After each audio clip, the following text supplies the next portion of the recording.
sigo llamando a todos a portarnos bien, a que sean abrazos, no balazos.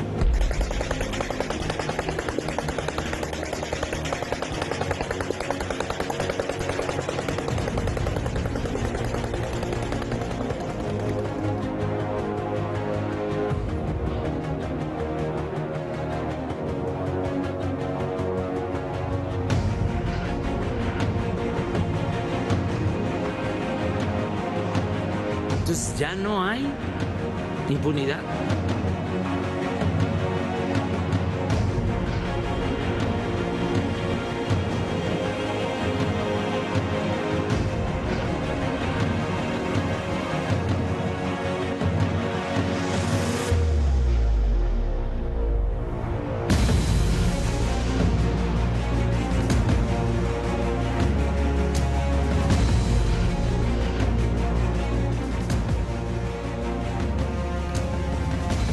El video del poder militar del CJNG ha dado la vuelta al mundo.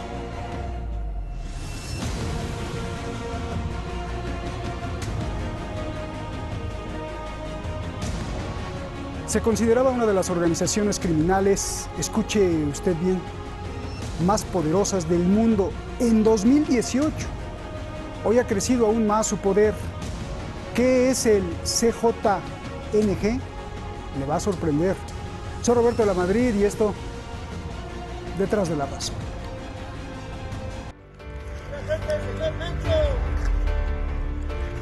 Parece un ejército, pero no lo es.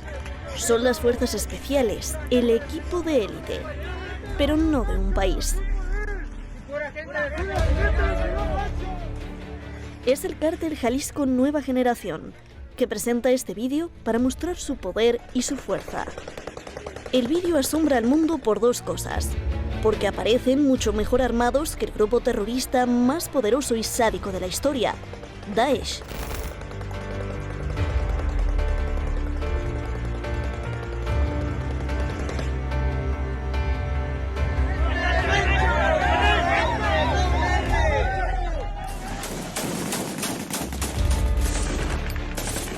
Y sorprende también porque recuerda los inicios de la guerra en Siria.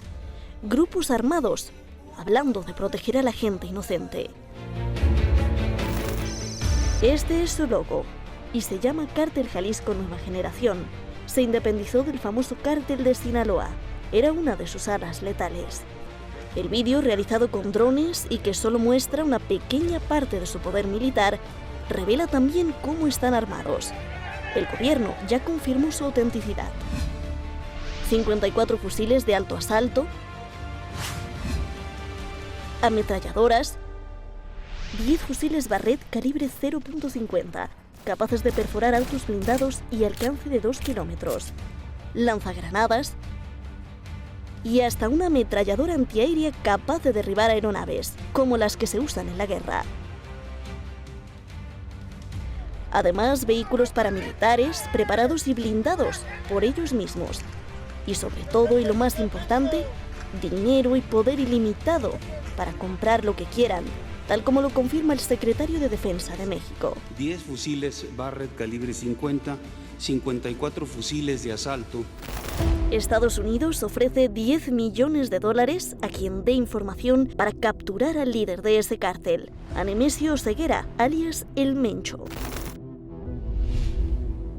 Para el FBI, la DEA y sobre todo para Donald Trump, y también para las autoridades de México, los negocios del cártel Jalisco Nueva Generación son tráfico de drogas, tráfico de armas, homicidio, asesinato, secuestro, lavado de dinero, tortura, prostitución, contrabando, tráfico de personas.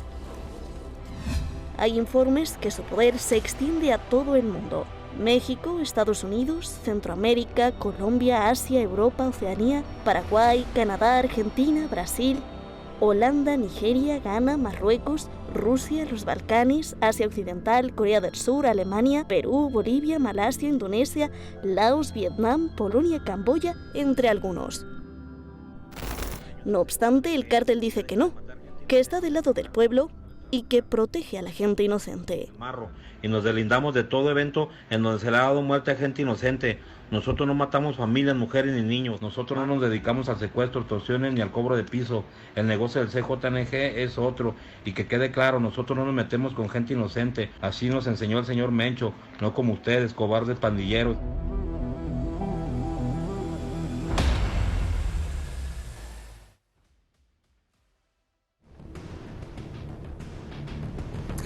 Rubén Luengas y el doctor Jesús López Almejo, aunque ustedes no lo crean, tanto en mi página personal como en la página web del canal, como en Twitter, como en Facebook, como en YouTube, recibimos cientos de miles de peticiones para que ustedes estuvieran juntos después de que Rubén estuvo en el programa de la visita de López Obrador a Donald Trump.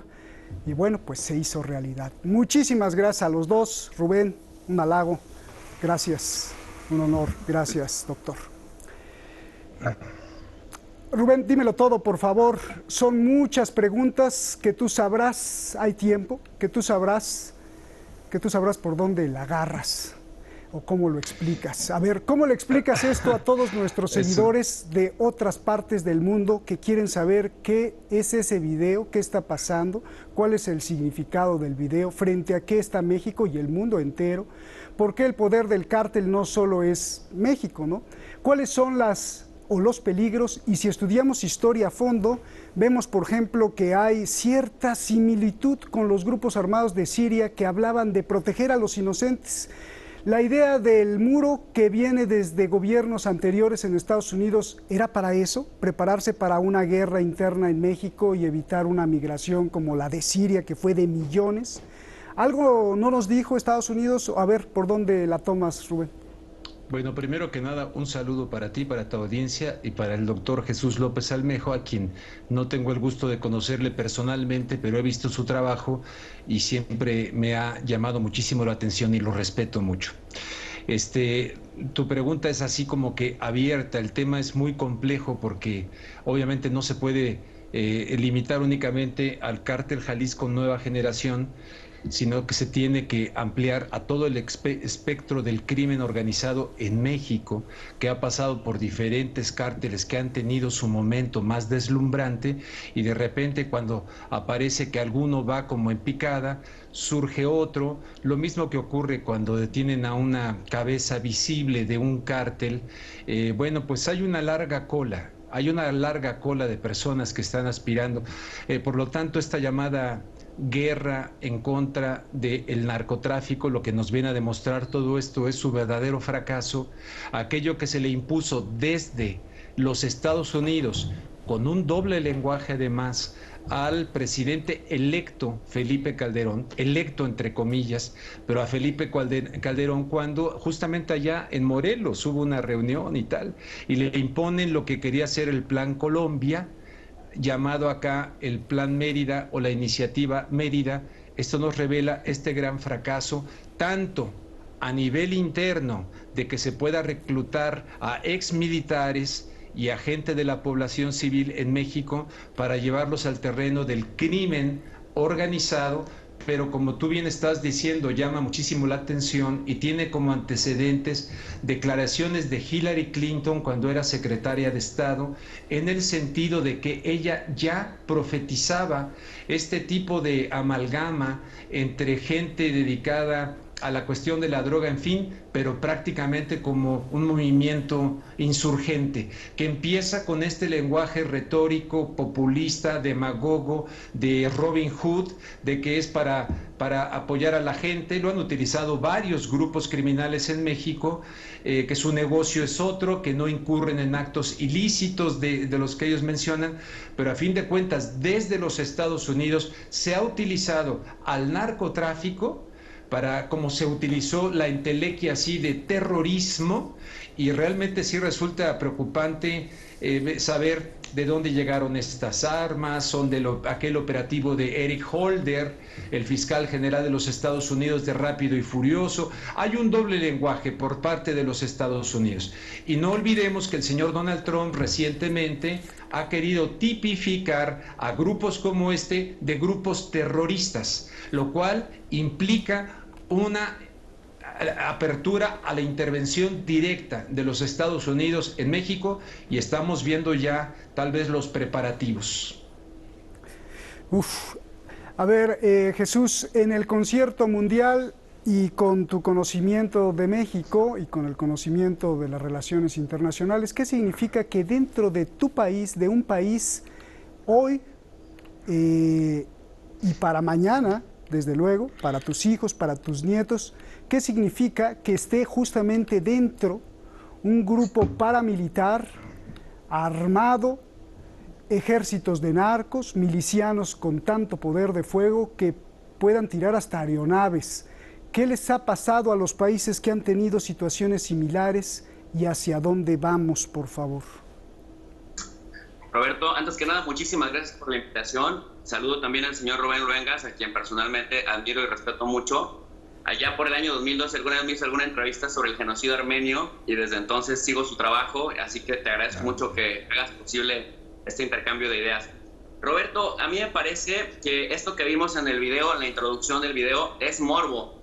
Es un poco el propósito de lo que buscaba finalmente quienes planearon o idearon este video, porque no solamente estamos hablando de un solo grupo armado, sino estamos hablando de por lo menos algunos 150 o 200 grupos armados en pequeñas células de entre 100 y 150 personas, hablando de quienes conforman, de las células que conforman los grandes cárteles.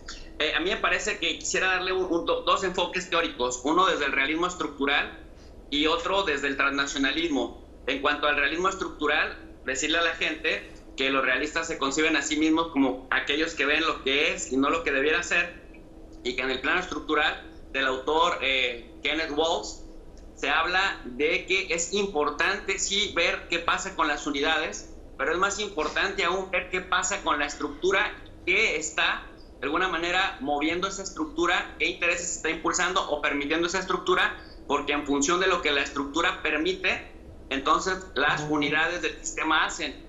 En este caso, ¿cuáles son las unidades? Pues los estados.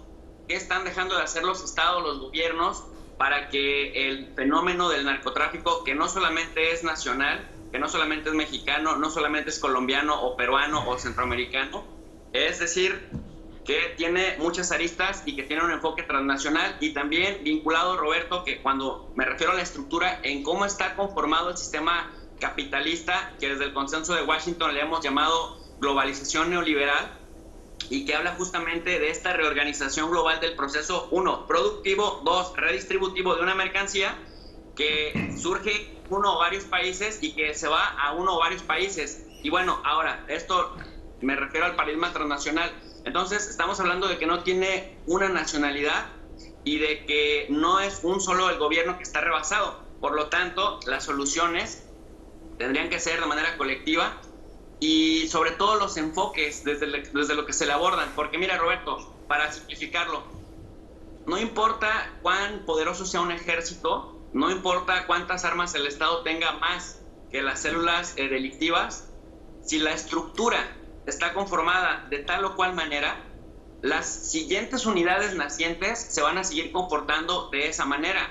Pensemos en una práctica estructural: el tráfico de drogas del sur al norte, del sur imaginario al norte imaginario, o del sur al norte geográfico, y vamos a darnos cuenta que desde que ocurrió, por ejemplo, aquella matanza en Ciudad Juárez de la Nacha contra 12 chinos que le disputaban el terreno del opio para distribuir opio en esta región del norte de México, hasta los años 80 con el cartel de Guadalajara y la Federación de Narcos, y luego lo que está pasando en pleno 2020.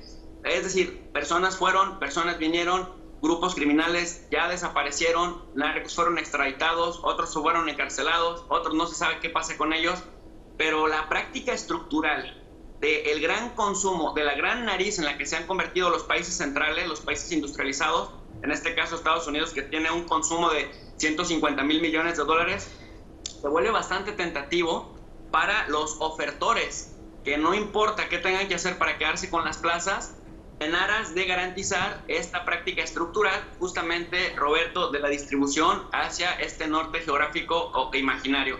En esta orden de ideas, pues, para cerrar la idea, preguntas que siento feo, pero es importante ver dar un paso hacia atrás para tratar de ver la radiografía completa. Bien, pues ya con eso te tendré que preguntar, pues entonces parece que no va a haber nunca solución, a pesar de lo que nos prometan, pero no me la contestes, eso va después. Solo quiero precisar algo, ¿se está preparando el ambiente ideal, ya sea intencionalmente o sin intención, un ambiente ideal para dividir México geográficamente, socialmente, políticamente? ¿O se está preparando el ambiente ideal para una guerra interna que comience con el pretexto de cártel contra cártel, pero finalmente acabe siendo civil, porque los cárteles pues están conformados por mexicanos, es decir, mexicanos contra mexicanos? ¿Qué me dices de esto? Y me acuerdo de Manuel Bartlett, que ya alertaba hace unos años de que Estados Unidos estaba obligando a que se legislara para defender cualquier ataque a los intereses de Estados Unidos como si fuera un ataque terrorista, de lo que estaba hablando Rubén Luengas. Por favor, Jesús.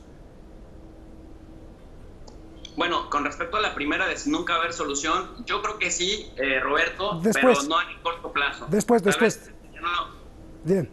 Largo plazo. Bien. Esa después pero la segunda que te hice. Entonces, con respecto a lo otro, si se está preparando el terreno. Mira, yo cuando estuve en Washington haciendo trabajo de campo para mi tesis doctoral era sobre el cabildeo mexicano o sobre el cabildeo extranjero en Estados Unidos. Y buena parte de lo que me decían los funcionarios de la Embajada Mexicana en Washington en aquella época era que estaban llevando a cabo una estrategia muy fuerte y muy consistente, los funcionarios mexicanos en Estados Unidos, para que no se aprobara una ley en el Congreso de Estados Unidos que reconociera a los grupos criminales en México como terroristas. ¿Por qué? Porque si se les llega a considerar terroristas por la legislación estadounidense, la legislación doméstica estadounidense, en la cual sí se permiten intervenir militarmente en otros países cuando detectan, digamos, células terroristas, entonces en el nombre de la lucha contra el terrorismo pueden justificar una invasión. Y en ese sentido, mientras detuvieran una legislación en Estados Unidos desde Washington, entonces reducían el riesgo de que Washington abiertamente pensara en una invasión militar hacia México. Cuando hablas, Roberto, de que si son mexicanos contra mexicanos entre los cárteles, me parece que el tema es más complejo que eso, porque los cárteles son transnacionales y por mucho que nos cueste reconocerlo, hay rusos, colombianos, peruanos, estadounidenses, y me parece también que es muy importante precisar que esto pues llevamos lidiando con ellos 100 años. Bien. Entonces, estamos todavía en el contexto de pensar que no solamente narcos son aquellos que agarran el arma, salen el fusil y echan bala hacia los aires, sino que hay bastantes y de cuello blanco, y me parece que también ahí hace sentido esta frase que decía el presidente López Obrador en campaña, de que los narcos eran niños de pecho en comparación con los ladrones de cuello blanco que se encontraban insertados en el sistema político. Y no solamente de México, sino de varios países, Roberto. Bien, ahora sí. Rubén, aquí viene una pregunta muy importante que está ligada a la crítica que hiciste cuando señalaste la semana pasada que el presidente de México había dicho mentiras en Washington en el programa anterior que tuvimos aquí. Este video, yo aquí voy a plantear esto, este video de este grupo delincuente o el cártel Jalisco Nueva Generación coincide con muchas cosas. Con la visita de López Obrador a la Casa Blanca, donde felicitó a Donald Trump, coincide con la visita de López Obrador a los estados más peligrosos, coincide con el inicio del Tratado de Libre Comercio, coincide con el acelerador a fondo de Donald Trump en su campaña, coincide con la negociación entre López Obrador y Trump, y coincide donde apenas ayer creo que Trump ya volvió a tratar mal a los mexicanos diciendo que no cooperamos.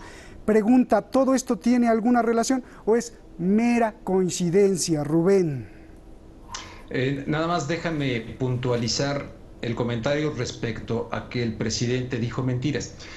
Es decir, lo que yo dije en aquel programa lo sostengo y no quito ni una coma de lo que dije.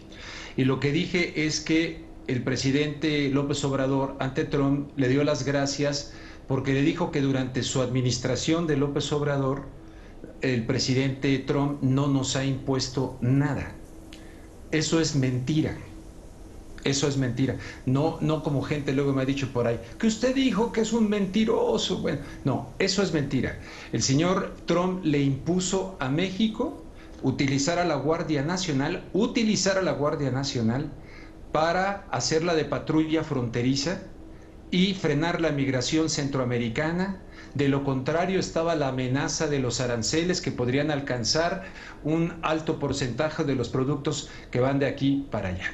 Entonces, otra cosa que impuso Donald Trump de manera contundente y clara fue la propia revisión del Tratado de Libre Comercio.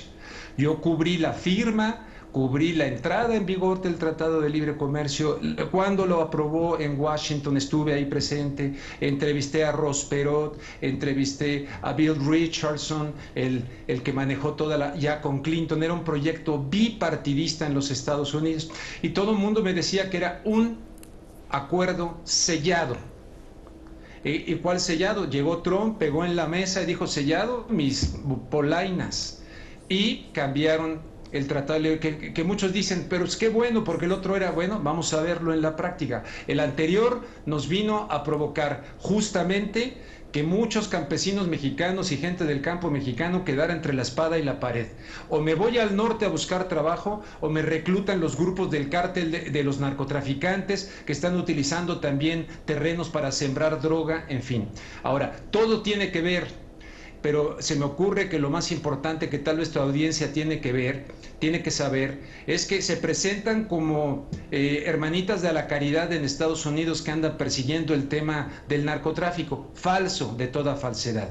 En Estados Unidos hay estructuras a favor del narcotráfico, empezando por la no investigación de lavado de dinero. Estos del cártel Jalisco Generación, que dijo el presidente López Obrador recientemente, que no hay riesgo. ¿Cómo no hay riesgo? Si llegaron incluso a atentar en contra de Omar García Harfuch, el secretario de Seguridad Ciudadana de la Ciudad de México, y atentan con él con una de este tipo de armas capaces de atravesar los blindajes más altos en el que viajaba el secretario de Seguridad y en el que muere una persona inocente, una mujer que no pudo quedarse en casa por la pandemia y salió a vender y muere una inocente. Es evidente que esto es una amenaza para la sociedad, pero una amenaza donde la supuesta cooperación binacional, porque en Paseo de la Reforma ya ha tenido una oficina binacional de inteligencia, Estados Unidos y México, ya están metidos desde hace mucho de lleno definitivamente aquí. Entonces, no utilizan la inteligencia para buscar cortar la violencia, como ha ocurrido en Colombia, ciertamente, que disminuyó la violencia y se pulverizaron los cárteles porque no se ha frenado el trasiego de drogas.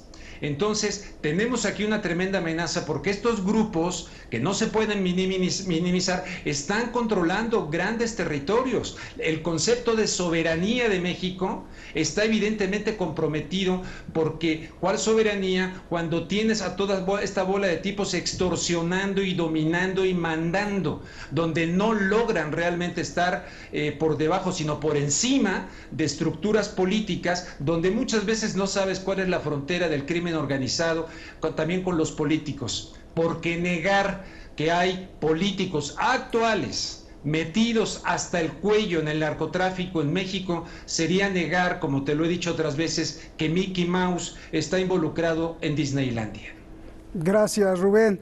Jesús, pues aquí está incluso tu propia petición y que el programa anterior levantó mucha polémica con la crítica que hizo Rubén, justamente la que nos volvió a repetir, y por lo cual muchos seguidores de Rubén y tuyos también me pidieron que ojalá hubieras estado para oír tu versión. Me parece una gran oportunidad, genial, para que hagas la réplica y me digas también si todo esto se relaciona o es una mera coincidencia. Y lo pregunto porque yo me acuerdo que la CIA ha trabajado junto con cárteles de la droga en México y luego hasta se peleaban entre la CIA y la DEA desde la época de Caro Quintero. Por favor.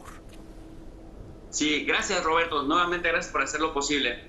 Mira, yo estoy de acuerdo en un 90% de lo que dice Rubén, pero yo haría algunos matices que son muy importantes, porque sin los matices pensaríamos que la historia es lineal y no necesariamente lo es así.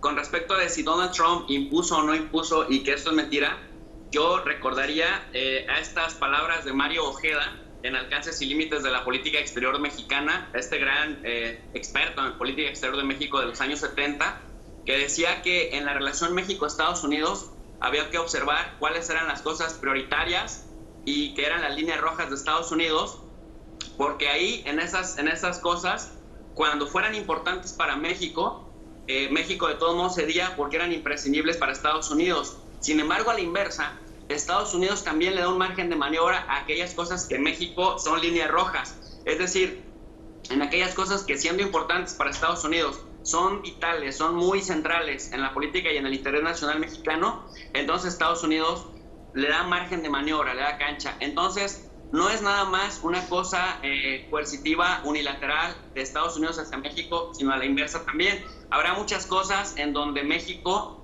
también ponga sus líneas rojas frente a esos temas, y entonces Washington tiene que tener margen de maniobra. Entonces, más que una imposición, yo lo veo como una especie de negociación en donde quizá hay cosas en donde México le dice en esto y en esto y en esto no te metes, y en esto y en esto y en esto y en esto alcanzo a ceder.